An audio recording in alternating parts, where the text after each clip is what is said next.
Vamos de imediato, então, à apresentação do nosso segundo painel, que fala sobre regimes de cobrança e regionalização dos serviços. Definição do regime de cobrança, contrastação entre os regimes tributário e tarifário, regulação legal e normativa. Para apresentar esse painel, convido ao palco a Vanessa Rosa, sócia de infraestrutura da Lacasse Martins e Gurevich. Boa tarde. Bom dia. Eu vou pedir licença para vocês, que eu vou falar, ao invés de falar em pé, eu vou falar sentada, porque estou com um problema sério no pé direito, não posso ficar em pé muito tempo. Mas eu acho que todo mundo vai me ver e certamente vai me escutar, que é o mais importante. E eu falo bastante, mas eu vou tentar me conter, porque o tema é muito palpitante, muito importante para o que estamos falando aqui hoje. Mas eu me conterei e ficaria aqui sentada. Quem precisar de alguma dúvida, alguma coisa, se eu precisar me levantar, não tem problema algum. Eu só não posso ficar em pé todo o tempo. Então, peço licença a vocês, desde já. Bom, esse painel são duas partes, né? A segunda parte, o Luiz Gonzaga, da ABETRE, vai falar sobre regionalização. E eu vou falar um pouco sobre regimes de cobrança no novo marco. Eu vou tirar a máscara, gente, licença. Fiz o teste de Covid ontem, então está tudo certo. O novo marco, como que eu passo aqui a minha apresentação? Sim. Todo mundo fala muito do novo marco legal de saneamento. O que é o novo marco? Tinha um velho marco, é uma nova lei que mudou tudo.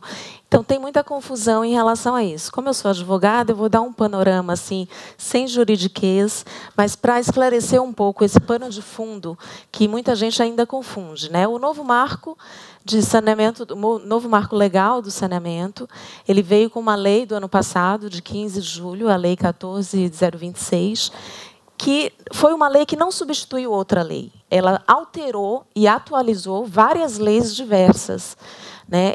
Entre elas, 3 que eu considero principais, que eu dei destaque ali, que é a 11.445, que é a Lei Geral de Saneamento Básico, que é de 2007, continua existindo com o novo marco. O novo marco atualizou essa lei e trouxe alterações importantíssimas sobre o que a gente vai falar aqui hoje.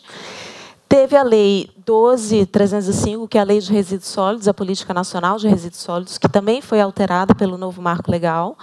E a Lei 11.107, que é a Lei de Consórcios Públicos, que também trouxe alterações pequenas, mas bastante importantes para o setor de resíduos e o saneamento básico em geral. Então, esse novo marco, né, todo mundo aqui já falou muito dos pilares desse novo marco, que certamente são 4, né, a sustentabilidade econômico-financeira dos serviços.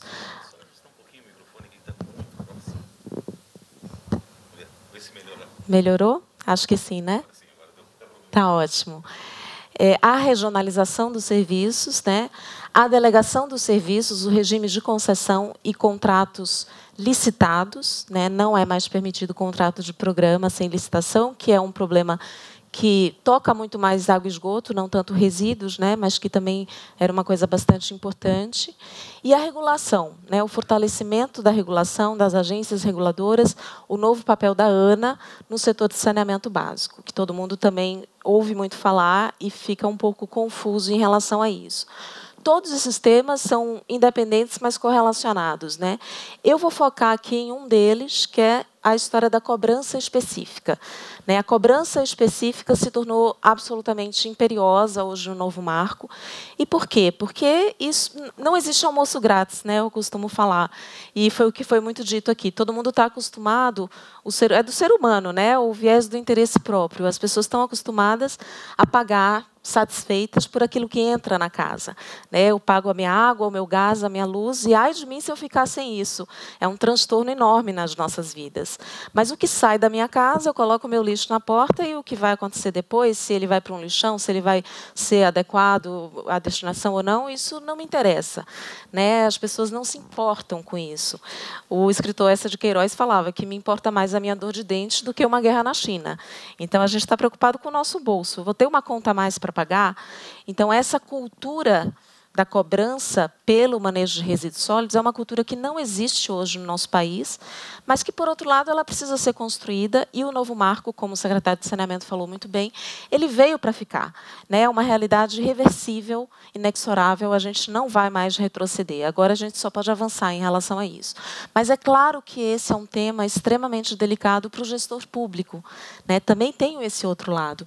Por um lado, a população tem que se conscientizar que ela é poluidora pagadora, é um princípio universal, todos os países desenvolvidos já preconizam e executam esse princípio na prática, por meio de cobrança.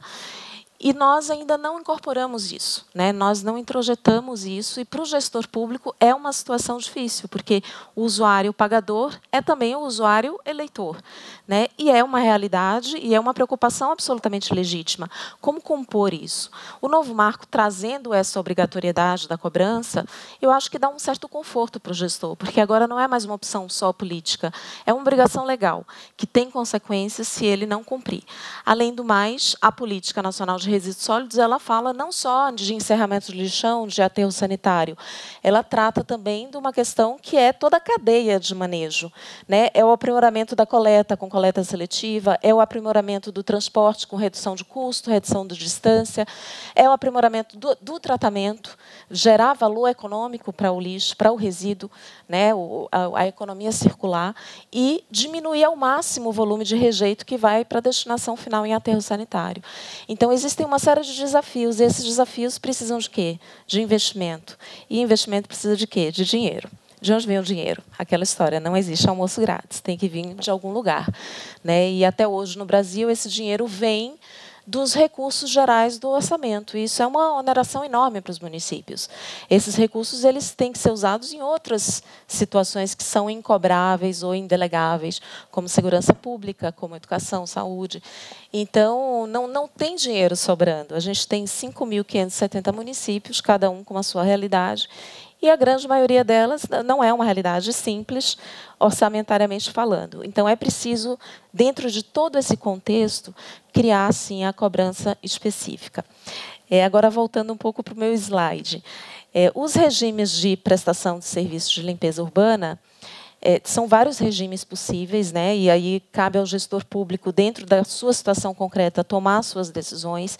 Ele vai prestar por meio de uma autarquia, por uma secretaria, por uma estatal, vai terceirizar por regimes 8666, contratos mais simples, ou vai delegar por meio de uma concessão. No novo marco, houve um incentivo muito grande para a concessão. Foi um dos pilares também do novo marco, que é uma coisa muito interessante, porque é exatamente aquilo que também o secretário falou, todos nós aqui escutamos hoje de manhã.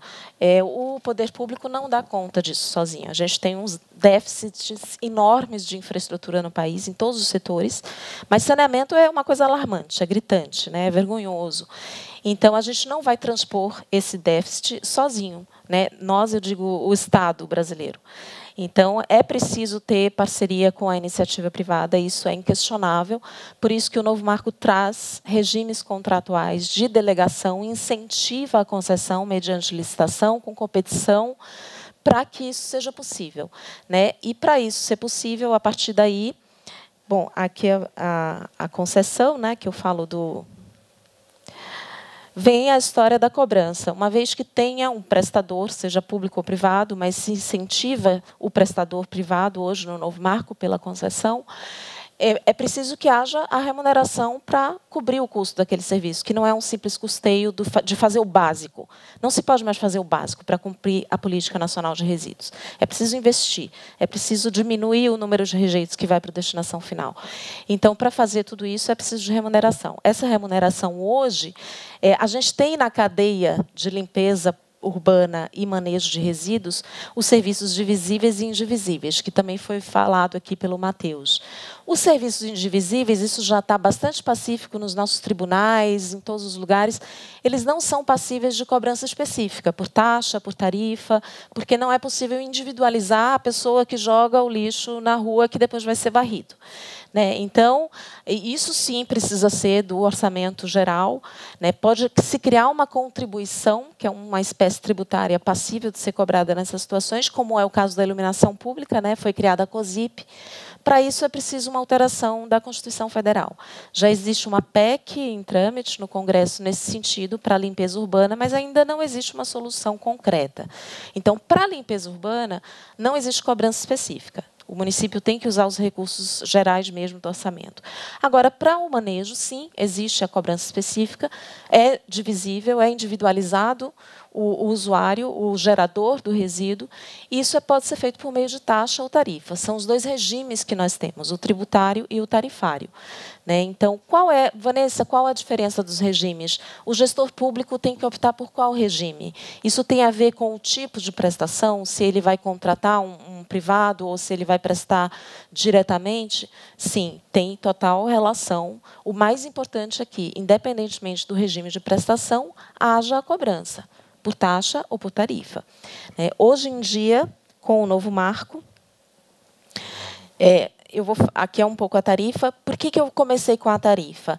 Existe claramente um incentivo pelo regime tarifário hoje. Isso ficou bastante evidente com a norma de referência da ANA. Né? Só para dar um pano de fundo, todo mundo sabe que a ANA agora tem um papel importante no setor de saneamento. Ela não é a agência reguladora da prestação de serviço em si, em cada município, mas ela vai dar as diretrizes gerais para as agências subnacionais, por meio de normas de referência. A primeira norma de referência, número 1, de 15 de junho de 2021, da ANA, a primeira e única até agora publicada, foi sobre cobrança de resíduos sólidos. Isso já nos diz muito, né, da importância desse tema hoje no país. Né? A ANA deu essa prioridade e, nessa norma, que é uma norma muito interessante, é muito claro que, primeiro, é preciso ter recuperação total dos custos, não dá mais para cobrar uma tarifa, uma taxa que não cubra todos os custos. Esses custos têm que incluir não só custos operacionais, como também CAPEX, custo capital, investimento, né? E tem que ter retorno também, tem que ter recuperação. Isso está muito claro na norma da ANA. Né? E a ANA também diz que pode ser por taxa ou tarifa e existe uma prioridade para o regime tarifário.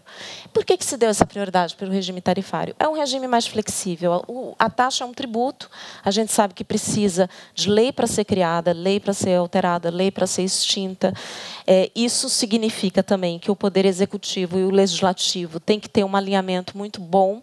E aí entra uma série de permeabilidades políticas que todo mundo conhece aqui muito bem. Né? Isso, às vezes, torna as taxas defasadas, porque o Legislativo se recusa a fazer um aumento que é necessário, uma alteração necessária. Muitas vezes, por uma questão de votação, de barganha política, se vota uma taxa que não é suficiente para a recuperação dos custos. Então, tem as suas vantagens de segurança jurídica, porque é criada por lei, mas também tem as desvantagens.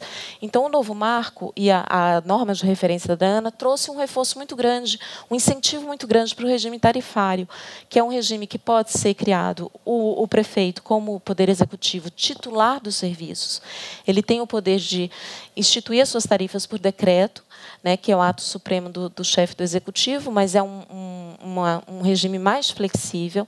Né, e quando o regime é por delegação mediante concessão, existe o contrato, essa tarifa vai ser regulada no contrato. Aí as pessoas às vezes falam, mas não tem segurança jurídica, isso não dá certo. A concessionária vai aumentar, vai diminuir a hora que quiser, o usuário vai ficar na mão do privado. É claro que não. Né, hoje em dia a gente tem um regime de concessão muito amadurecido no país. Isso tudo é regulado por contrato, os reajustes, as revisões, têm regras muito claras.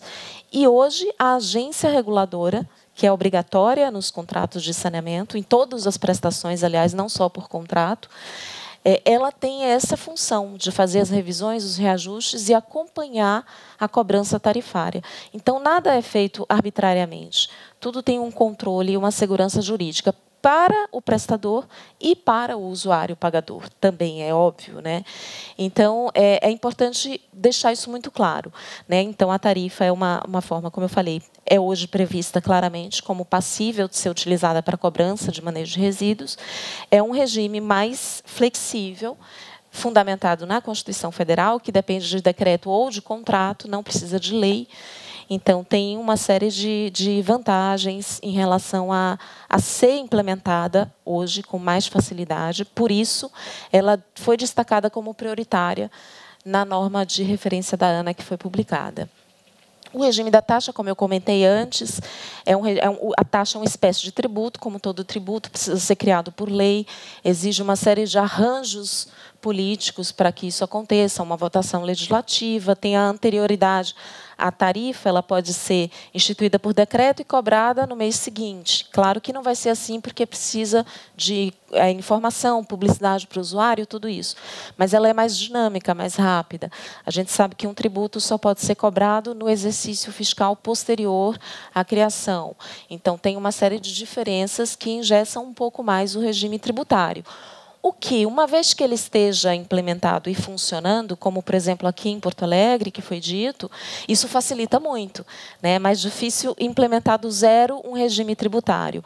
Se o regime já existe e funciona, ok.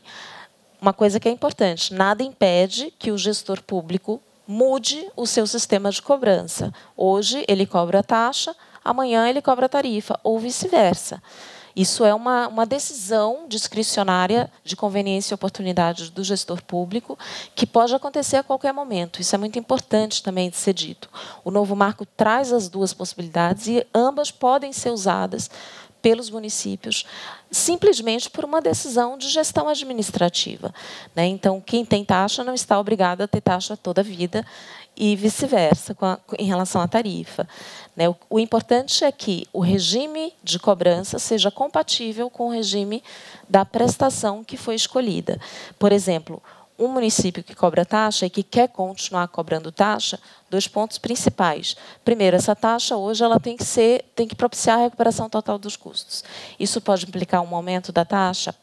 Pode. Né? Aí vai caber aos secretários de Finanças trabalhar muito para fazer essa ginástica orçamentária e essa comunicação também com o seu contribuinte, né? Diminuir a inadimplência, criar uma educação socioambiental muito grande para se criar essa cultura. Por outro lado, se o município resolve continuar cobrando taxa, ele não vai poder, por exemplo, fazer um regime de concessão comum em que a remuneração da empresa é a tarifa que ela cobra do usuário, porque a gente não pode cobrar taxa e tarifa ao mesmo tempo. A gente tem que escolher, né? Então, o município fala, não, minha taxa está ótima, eu quero continuar com a taxa. Então, ela vai criar um regime contratual diferente, como uma PPP administrativa, em que não há tarifa, e, com aquela arrecadação da taxa, ela paga a contraprestação para a concessionária privada. É perfeitamente possível, né? Ah, mas eu quero uma concessão comum. A gestão comercial do privado, que é mais eficiente, reduz a inadimplência, o contribuinte se engaja mais no pagamento, não tem problema nenhum. Extingue a taxa, cria-se uma tarifa. Tudo isso é possível. O importante é saber que existem instrumentos hoje diversos que podem ser utilizados pelos titulares e que existem também regimes contratuais diversos. E há uma consonância entre isso. É tão somente uma questão de decisão política e de estruturação, claro, né? Hoje em dia, as estruturações ficam cada vez mais sofisticadas, mais interessantes, e a segurança jurídica dos novos contratos, eu acho que é crescente, né? Isso é muito animador para mim. Talvez eu seja muito entusiasta, mas eu quero crer que isso veio para ficar. A cobrança de tarifa, né? Falando um pouco da tarifa, e mais uma vez, por que o destaque da tarifa? Porque é um instrumento que foi dado prioridade e que é um instrumento mais fácil de ser implementado pelo município, que hoje, por exemplo, não tem nenhuma cobrança, né? Ah, mas a tarifa ela só pode ser por contrato? Não. Hoje é muito claro, e a norma da ANA também é clara nesse sentido, existem 2 formas de cobrar tarifas, de instituir tarifa. A tarifa por decreto, a tarifa que é cobrada do município, pelo município, do usuário final, né, a tarifa instituída por um decreto, e a tarifa instituída em contrato de concessão, que vai ser cobrada pela empresa concessionária do usuário final. As 2 são possíveis? Certamente. Vai depender do regime contratual escolhido, né? Você não pode cobrar 2 tarifas, o município e a empresa cobrando tarifa, aí não pode. Mas, uma vez escolhido o regime de prestação, vai ser escolhido o regime de cobrança de tarifa mais adequado. Hoje, um município que não tem cobrança nenhuma, Vanessa, para criar uma taxa vai ser um inferno, tem que ser lei, vai demorar isso e aquilo. Pode ser criada uma tarifa por decreto? Com toda certeza pode, mesmo que a prestação seja pela própria administração pública, e se isso se tornar uma concessão depois, que é o que o novo marco incentiva, essa tarifa pode ir para o contrato de concessão, não tem problema nenhum também. São ajustes fáceis, claro que burocráticos, né, mas com atos administrativos que tornam perfeitamente possível. Existem hoje, no nosso ordenamento jurídico, instrumentos para isso. Então, de quem cobrar a tarifa? Do usuário final, aquele que é o gerador do resíduo. E uma coisa muito interessante também, que algumas estruturações já estão sendo feitas nesse sentido pelo BNDES, pela Caixa, no sentido de que o poder público ele também pode ser um usuário pagador de tarifa, né? Se existe um contrato de concessão e aquela empresa concessionária faz o manejo de resíduo sólido urbano, e a gente sabe que resíduo sólido urbano é o domiciliar, o equiparável ao domiciliar, e também o da limpeza pública, né? A limpeza pública, o serviço de limpeza pública é indivisível, mas o seu resíduo ele é manejado de forma divisível. E o responsável por esse resíduo é o município, que também pode ser um pagador de tarifa como usuário da concessionária privada. Já existem modelos estruturados nesse sentido, né, como usuário público, assim como o município paga a conta de água como usuário de água, paga a tarifa de energia como usuário de energia. Então, isso também é uma coisa muito interessante que a gente está começando a ver amadurecer como possibilidade também no novo marco legal. Bom, a cobrança pelos serviços, a ideia toda é a sustentabilidade econômico-financeira, como eu falei, né? O Rossin também comentou que a gente tem que entender que dinheiro que a gente precisa para cobrir os custos, né? Que não são só operacionais, também de investimento. E uma vez que tem essa receita necessária, como que a gente vai dividir isso, fatiar isso entre os contribuintes, né? O novo marco traz uma série de possibilidades de critérios para calcular isso, né? Existem as proxies, que são estimativas, né? Por água, por frequência de coleta, por área do imóvel. Uma combinação de tudo isso também é possível em fórmulas paramétricas. Então, o importante é ter um critério que aproxime ao máximo a mensuração do quanto aquele usuário ele gera de resíduo para que ele pague uma coisa proporcional ao que ele gera, um valor proporcional. Então, uma vez que seja escolhido esse critério, isso pode ser escolhido também na taxa, na tarifa por decreto ou na tarifa por contrato, mas é importante que exista esse critério. Esse critério vai ser aplicado por faixa de usuários também. É outra obrigatoriedade do novo marco legal, né? Que existam faixas de usuários, que o usuário que consome mais paga mais, que exista um escalonamento. Isso tem nas estruturas tarifárias, isso tem sido cada vez mais comum. Antigamente a gente via tarifas assim únicas, já a tarifa é tanto, todo mundo paga a mesma coisa. Hoje em dia não. Se você mora num imóvel de tantos metros, você paga tanto, e vai aumentando. O consumo de água, tem o residencial, o comercial, uma série o industrial, tem o grande gerador que entra num outro critério de cobrança, então que depende de cada município também. Então, hoje em dia tem muitos mecanismos para fazer isso da forma mais igualitária possível, para que seja proporcional à capacidade de pagamento do usuário e também ao que ele gerou de resíduo, né? Tem a tarifa social, então não é por falta de instrumento hoje que a gente pode fazer uma coisa muito justa, que crie uma cultura de cobrança saudável e consistente na população. Outra coisa também que, além do critério de cobrança, né, o critério para achar o valor que vai ser cobrado, é importante também a forma de isso ser faturado para o usuário, né? A gente está muito acostumado hoje isso ser no IPTU, nos municípios, quando é taxa, vai junto com o IPTU. Também é comum, às vezes, principalmente quando é prestador privado, ser na conta de água, porque você já aproveita a história de que tem um certo incentivo para pagar, porque tem o corte da água.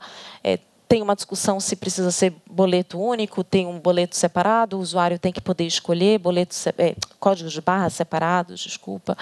E tem o boleto único também, que às vezes uma concessionária privada prefere, porque ela vai fazer a sugestão comercial hoje do zero, né? Ela vai investir nisso da forma dela e a iniciativa privada tem mais eficiência nesse sentido, né? Essas são as possibilidades que o novo marco traz também, a norma da ANA também traz, de cofaturamento, de faturamento único.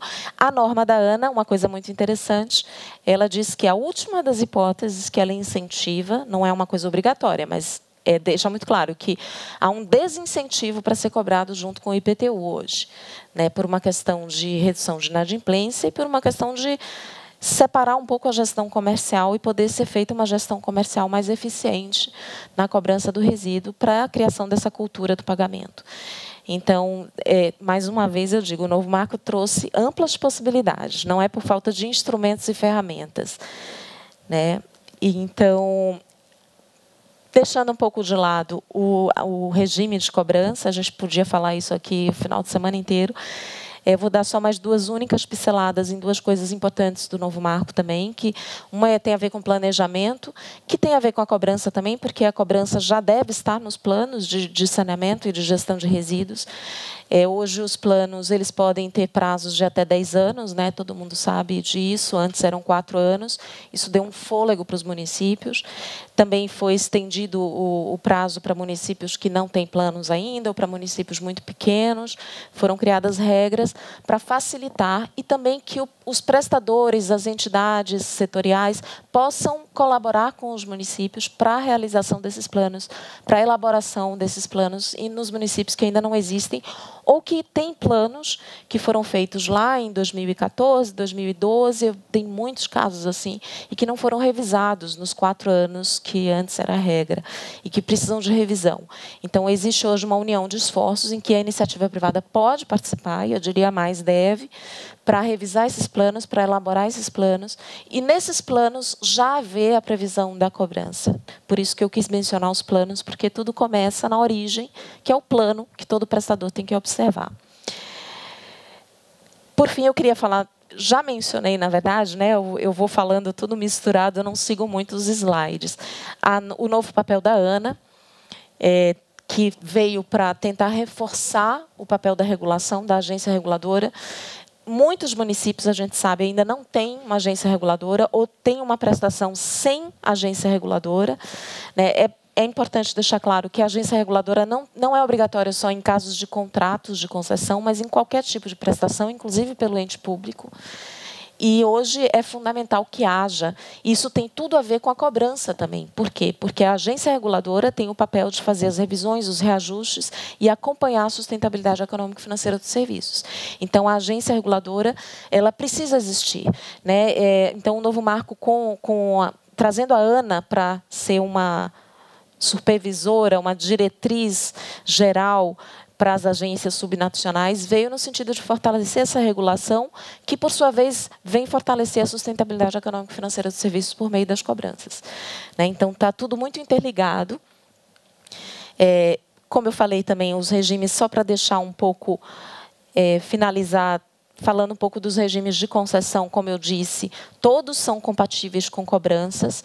O regime de concessão comum e patrocinada tem cobrança de tarifa pela concessionária privada, então aí não haveria taxa. O regime de PPP, a concessionária não cobra a tarifa do usuário final. Quem pode cobrar, então, do usuário final? Alguém tem que cobrar, né? Porque não existe o almoço grátis. O município pode cobrar, tanto por meio de tarifa por decreto, como também por taxa.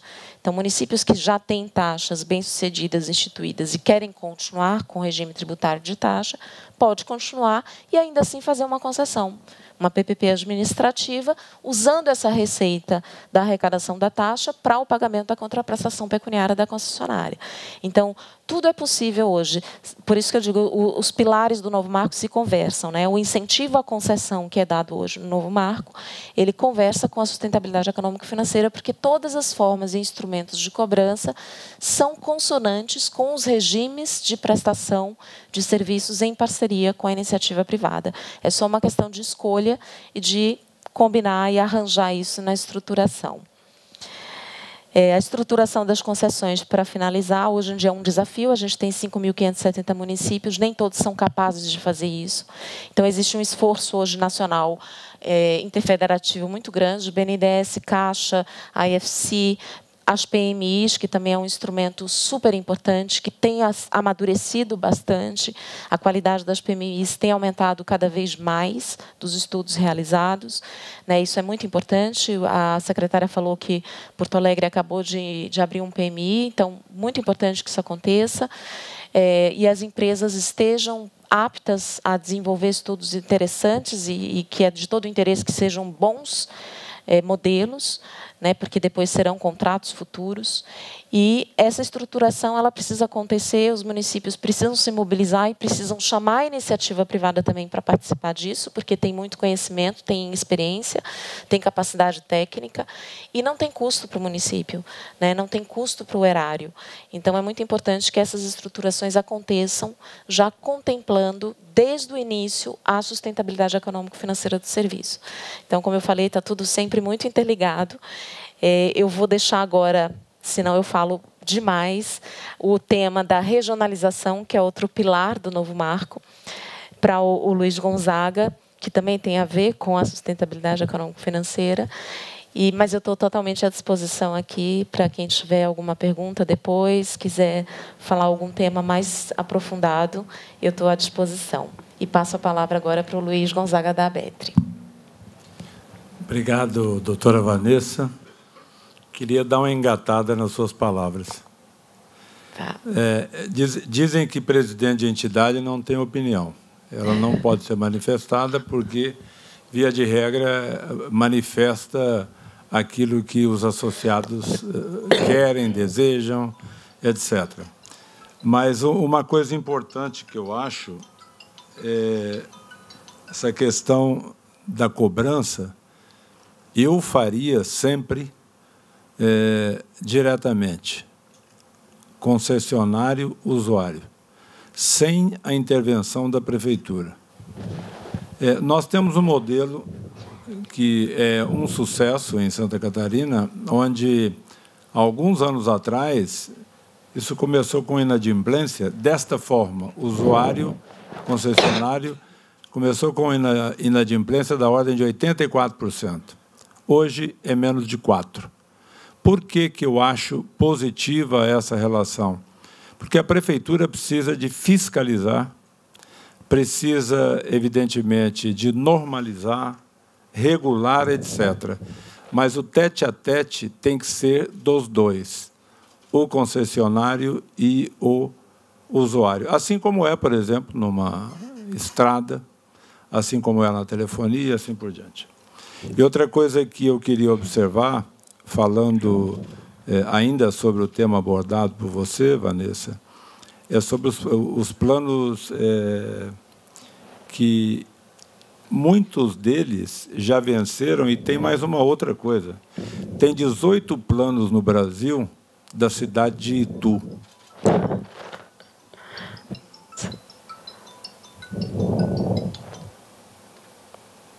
A pior coisa que tem no mundo é isso aqui. Porque a pessoa viu que você não atendeu e insiste. Parece que você ou é um idiota ou é um bobo que não atende o telefone. Bom, mas o que acontece com o plano? Vocês aqui, gaúchos, conhecem muito bem e foram o segundo estado do Brasil a adotar o MTR, que é o Manifesto de Transporte de Resíduos.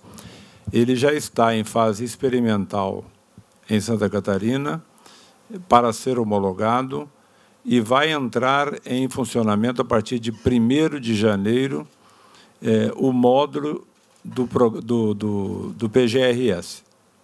É uma ferramenta a mais que o MTR vai fornecer.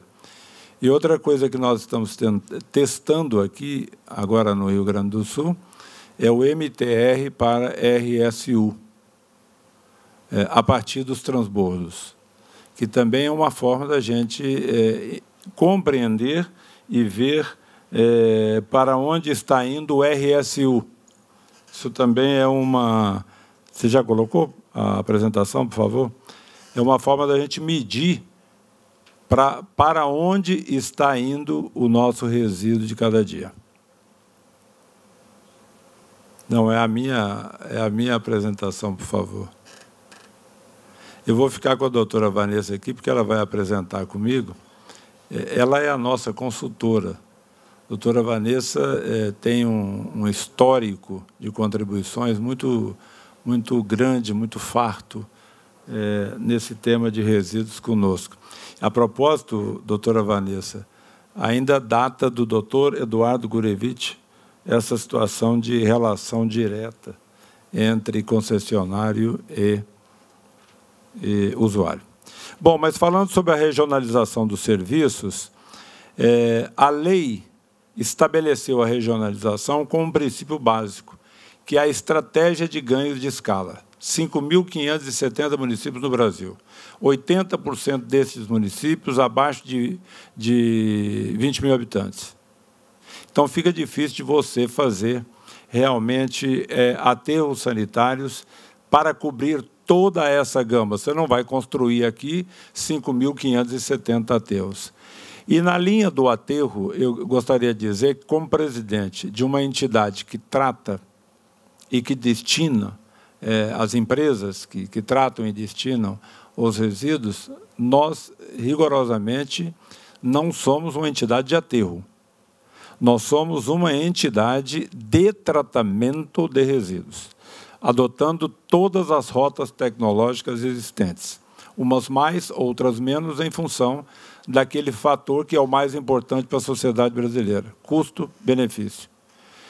E o aterro, por mais que as pessoas digam não e dizem, porque eu estou fazendo agora uma política de aterro zero, isso não existe. De 17% a 22% de qualquer rota tecnológica haverá rejeito. E esse rejeito tem que ir necessariamente para aterro. Então, no renovado marco legal do saneamento, que buscou esse incentivo para regionalizar, nós já havíamos feito, através da ABLP, um estudo no Política Nacional de Resíduos Sólidos, em 2011. E, naquela oportunidade, ainda, ou melhor dizendo, já existiam 3.000 e tantos lixões pelo Brasil. Este estudo foi feito lá em 2011 e se chegou à conclusão de que o Brasil precisaria, naquela data, algo como 500 aterros sanitários para solucionar essa questão de erradicação dos lixões. Bom, todo mundo sabe que os prazos foram dados, foram repetidos, marchas foram feitas no eixo monumental lá de Brasília, dos senhores prefeitos, para poder sempre procrastinar a data de erradicação dos lixões. Eu digo procrastinar porque não é possível que você tenha compromissos legais e você não cumpre. Então, cada vez que você vai lá e pede uma alteração de prazo, você, na verdade, está empurrando o problema com a barriga. Desculpa a sinceridade, mas eu falo. Então, agora, neste momento, nós estamos terminando um trabalho que visa, acima de tudo, sugerir, não é uma solução que nós estamos indicando. Nós estamos sugerindo à sociedade brasileira, principalmente às autoridades municipais, como regionalizar, que é, inclusive, uma matéria que não está muito clara, né, doutora Vanessa? E nós, por menção do secretário Pedro Maranhão, nós tivemos esta semana, terça-feira, uma reunião das 4 entidades com a nossa assessoria jurídica, e buscando esclarecer como fazer essa regionalização, que, em princípio, não pode e nem deve ser igual, por exemplo, ao sistema de água e esgoto. São 2 vetores, nós vamos falar aqui. O nosso negócio é muito mais logístico.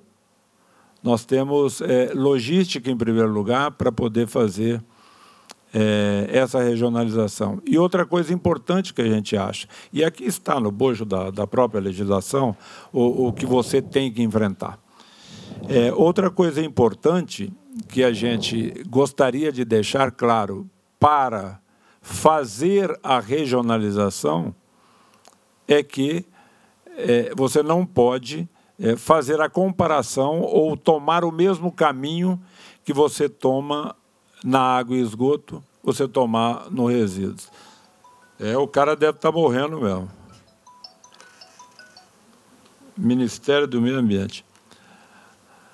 Então, na questão de água e esgoto, você sempre adota como premissa o que você tem de hídrico no seu entorno. No nosso caso, nós adotamos especialmente distâncias, infraestruturas que nós temos. Você pode construir, por exemplo, um aterro sanitário no interior do Piauí. Qual que seria, então, a distância para você chamar esta regionalização? Ou o cara morreu, ou está no hospital, na UTI. Eu vou tentar abaixar aqui ou desligar.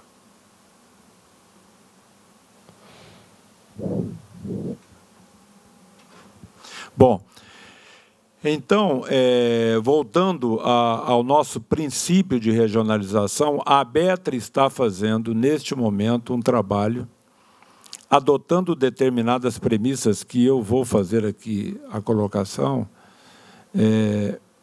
para disponibilizar à sociedade uma orientação sob o ponto de vista de regionalização. Aqui no Rio Grande do Sul, nós sabemos que nós temos quase que um atendimento universal adequado, quase um atendimento adequado. Mas será que é o sistema atual próprio para ser adotado de forma definitiva? Não sei.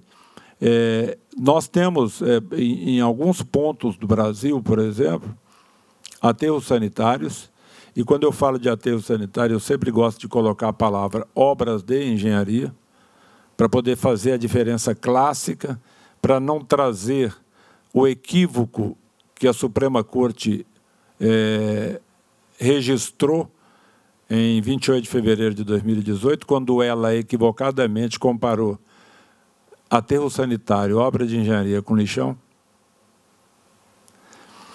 E nós estamos, em cima disso, com um travamento em questões de licenciamento. Isso também prejudica o avanço para a erradicação dos lixões. Mas isso é um outro tema, um outro canal, um outro departamento que nós estamos tratando. Voltando ao trabalho da ABETRE, a gente coloca como premissa que a gente deveria ter um raio entre 60 e 80 quilômetros para ter, vamos dizer assim, uma relação custo-benefício adequada ou algo parecido. Isso é possível? No Brasil, a gente acha que não, neste momento, mas nós poderemos atingir este ponto daqui a pouco. No trabalho que nós fizemos agora, mais recentemente, nós adotamos 4 tipos de aterros. O pequeno aterro, que está abaixo aí de 20 toneladas, o de 50, o que vai a 200 e o acima de 200. Nestes 3.157 lixões ainda persistentes no Brasil, nós devemos ter um número regionalizado hoje, estimativamente, entre 350 a 450 aterros. Você tem que levar também, para efeitos de regionalização, doutora Vanessa, situações específicas, como é o caso, por exemplo, da Amazônia brasileira, onde nós vamos ter lençóis freáticos aflorados e uma série de outras coisas, bastante quantidade de água, municípios muito pequenos, sem muita logística, vamos dizer assim, para você transportar, para você adequar para fazer um aterro regionalizado. Nós estudamos também neste caso, e eu estou falando muito deste estudo da Better, porque não adianta aqui eu ficar em cima da legislação, você faz assim, faz aquilo. Nós estamos oferecendo sugestões porque a gente entende que seja mais prático, mais objetivo. Esse trabalho está sendo feito por um grupo de técnicos, convivência, gente que tem anos de vivência no setor de resíduos e pode oferecer realmente à sociedade este ponto, essa sugestão para a construção dos aterros. Veja aqui, ó, o papel do transbordo nessa regionalização é fundamental.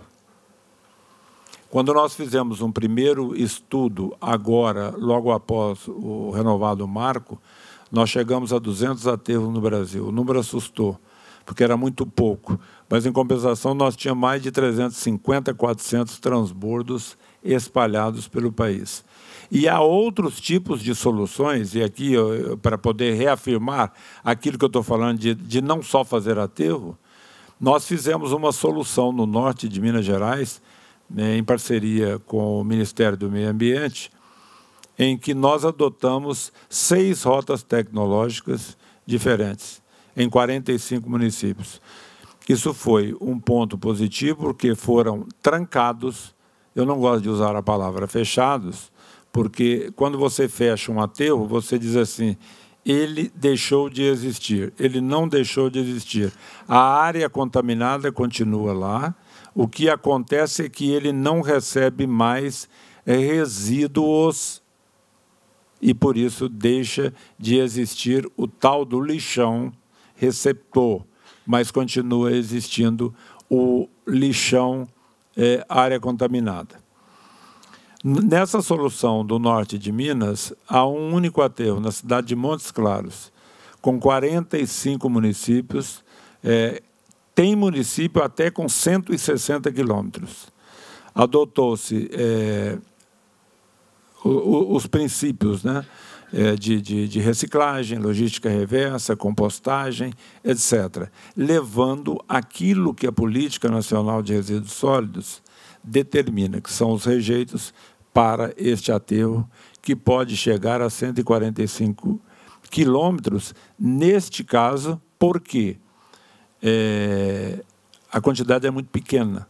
São municípios pequenos que geram, dentro da proporção de pequeno, menos massa, então, fazendo a separação, aquilo que é orgânico e fazendo também compostagem, acaba tendo muito pouco resíduo. Mas eu estou falando isso porque quando você vai regionalizar, e isso faz parte do nosso sistema que estamos fazendo, que estamos estudando e que vamos oferecer, a gente tem que levar em conta não só aquilo que determina a lei prioritariamente, mas a gente precisa de levar também em conta a experiência e aquilo que vai ser bom para aquela região. Se eu for seguir só a lei, talvez eu possa cometer pecados que depois sejam irrecuperáveis. Então, eu vou chegar daqui a pouco ao Rio Grande do Sul para dar uma visão dessa regionalização, mas aqui eu queria dizer uma coisa que é importantíssima, que é o tipo de soluções regionalizadas no setor de manejo de resíduos sólidos. De cara, a gente tem a opção do modelo número 2, que é a concessão âncora. Você tem uma concessão âncora e depois os contratos de adesão. Você podia falar um pouquinho sobre os contratos de adesão, doutora Vanessa? Já que você... Um assunto palpitante, palpitante, né? Ainda mais agora que o secretário chegou. Você colocou no meu colo uma batata quente. Mas com a sua habilidade, o seu jeito carinhoso, certamente você vai nos dar uma aula. Bom, as concessões âncora, primeiro que existe o mundo do ser e do dever ser, né? Existem realidades hoje fáticas na gestão de resíduos sólidos e de situações que estão acontecendo, que existem, e que aí precisam ser contempladas pelo mundo do dever ser, que é o mundo da norma, né? Então, concessões âncora, que é e contratos de adesão, que contratos de adesão já é uma coisa mais delicada, e eu vou dizer por quê, mas são aquelas concessões em que há um contrato central, uma concessão central com um aterro, com uma infraestrutura licenciada, operável, com vida útil, e que ela recebe resíduos não só daquele município concedente, como também de outros.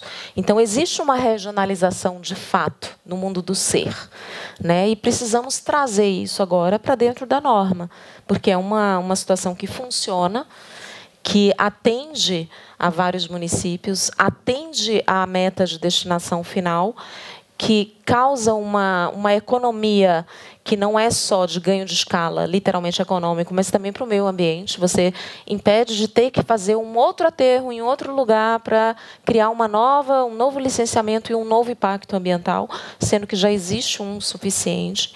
Então, é trazer esse arranjo de um aterro que existe, que já atende, de fato, vários municípios, para o nosso mundo normativo, o nosso mundo do dever ser, né? E, claro, que a gente tem aí uma situação em que cada município, para ter uma relação com esse aterro, precisa ter um instrumento jurídico para isso. A gente está tentando hoje criar com o que temos do novo marco esses instrumentos jurídicos, porque, claro, tem o princípio da licitação, por isso que eu falo que é delicado. A gente não pode...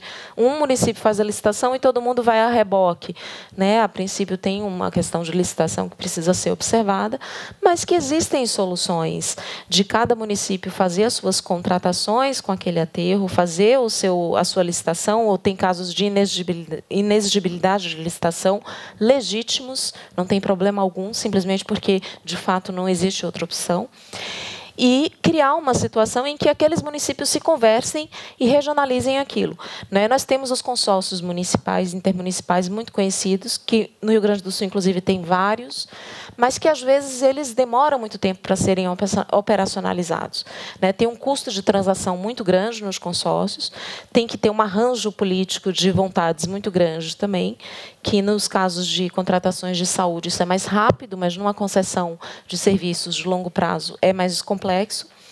Mas a gente tem novos instrumentos que o novo marco traz, como o convênio de cooperação, que é um instrumento tímido, que existe na lei de consórcios e que o novo marco trouxe com um pouco mais de destaque.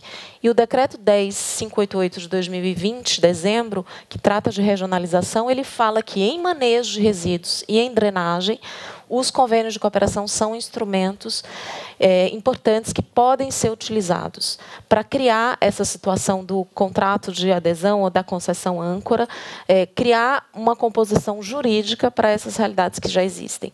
Então, a gente precisa aprofundar isso, não temer de usar esses novos instrumentos que, por serem recentes, eles não são menos bons ou menos legítimos, não, eles existem para serem utilizados, né, junto com os consórcios e junto com os outros instrumentos, para dar uma realidade jurídica, né, segura, dentro do novo marco, para essa realidade fática que já existe e que funciona no setor de resíduos.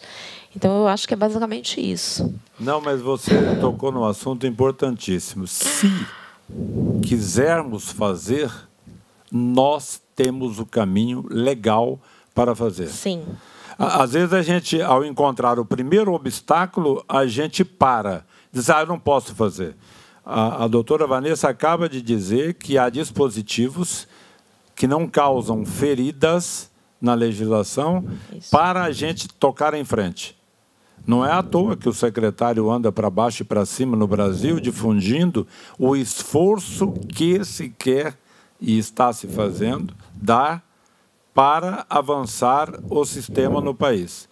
Não é possível que a gente deixe para a geração futura, que está chegando, e não só esses 3.157 lixões, como outros. Se a gente não fizer, nós vamos estar contribuindo para aumentar este número que nós já estamos recebendo faz algum tempo. Então, eu digo que, repetindo, que o estudo da ABETRE foi feito num raio de 60 quilômetros, em torno da destinação final. Foi verificada a menor distância para aterros sanitários existentes e licenciados, priorizando, evidentemente, que os privados e os consórcios. Por quê? Porque o Brasil tem uma rede muito pequena de aterros licenciados públicos que estejam em condições de operar. Não são mais do que 10 ou 15 Brasil afora. E aqui eu quero registrar, por exemplo, um fato que é público, o aterro de Goiânia. Goiânia tinha um aterro sanitário e agora coloca em licitação um TAC que o município assinou na saída do falecido prefeito, o Isis, né? O Iris. Eu sempre me confundo. Então ele é Isis. Iris. E lá hoje é um lixão. Essa é a grande verdade. Então, a gente não pode confundir esses aterros públicos, que às vezes são chamados de controlados ou algo assim, isso é lixão. Bom, não havendo aterro sanitário licenciado no raio de 60 quilômetros, o estudo adotou como opção as regiões geográficas intermediárias e imediatas, segundo o IBGE. O Brasil é dividido por regiões e lá tem a região intermediária e a imediata. Voltando, por exemplo, ao caso de Montes Claros. Montes Claros é uma região intermediária. E ali dentro de Montes Claros tem mais 4 ou 5 ou 6 imediatas. Então, esse é uma outra premissa que nós adotamos. Buscou-se regionalizar os aterros por regiões geográficas, intermediárias e imediatas. No entanto, foi necessária a busca por aterros novos em regiões imediatas, vizinhas, onde o raio fosse no máximo 60 quilômetros. Então, está muito fechado nesses 60 quilômetros, o que não quer dizer que a regionalização tenha obrigatoriamente que passar pelos 60 quilômetros. Ela pode ir mais. São Paulo tem um aterro que recebe com mais de 150 quilômetros. Eu acho que até Minas do Leão aqui também deve receber numa distância acima desses 60. O importante é que o destino seja feito de forma adequada. Agora, quando nós formos construir aterros novos, é bom que a gente leve em conta essa facilidade, até porque depois o cidadão vizinho não vai ter desculpa para dizer que não está levando o seu resíduo para uma destinação adequada. Então, aqui tem um resumo do estudo que foi feito para a região sul do Brasil, levando em consideração os existentes e aqueles que nós entendemos como sugestão para implantação, seja por consórcio, seja por município isolado, etc. Esse estudo vai ser publicado dentro de 15 dias no site da ABETRE e vai ficar à disposição para a sociedade brasileira. Então, se você olhar no primeiro momento no mapa, esses pontinhos pretos pequenos, acho que dá para enxergar, né? Esses são os aterros que nós estamos considerando como sendo uma solução para o Rio Grande do Sul, na visão deste grupo de trabalho da ABETRE. Depois nós temos também um outro estudo, que também é uma outra sugestão, que coloca menos aterros, mas nem por isso é uma solução ruim. É também uma solução positiva.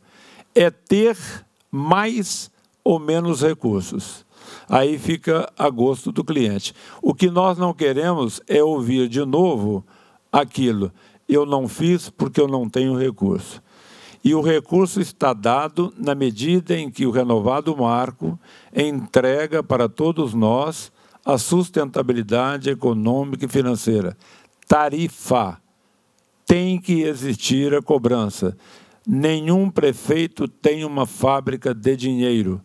O recurso arrecadado em impostos, segundo o que eu penso, deve ser aplicado em educação, segurança, saúde, que são inerentes à administração municipal. Então, nessa situação, nós percorremos um raio médio de 35,62 quilômetros e o estado do Rio Grande do Sul necessita de 24 novos aterros, sendo 4 pequenos, 11 médios, 7 grandes e 2 super grandes. Para um estado que tem 497 municípios, com uma população de 11,3 milhões de pessoas, e é a 6ª população brasileira, eu acho que a situação está muito fácil de ser resolvida, de uma forma definitiva. Avançamos no Rio Grande do Sul, podemos avançar mais e podemos consolidar essa situação regionalizando o sistema de disposição final de resíduos. Em breves palavras, e eu não vou ocupar mais o tempo dos senhores, já estamos avançados no horário, era isso que eu queria dar de mensagem sobre a regionalização. Lembrando sempre que a legislação é extremamente importante. Nós temos que ser legais, mas a gente sempre, ao legalizar as coisas, devemos colocar uma pitadinha da experiência para ver se aquilo pode funcionar ou não funcionar. Era isso. Muito obrigado. Obrigado, Vanessa, por ter me ajudado. Alguma coisa mais? Não. Okay. Por mim. Muito obrigado, então. Está ótimo.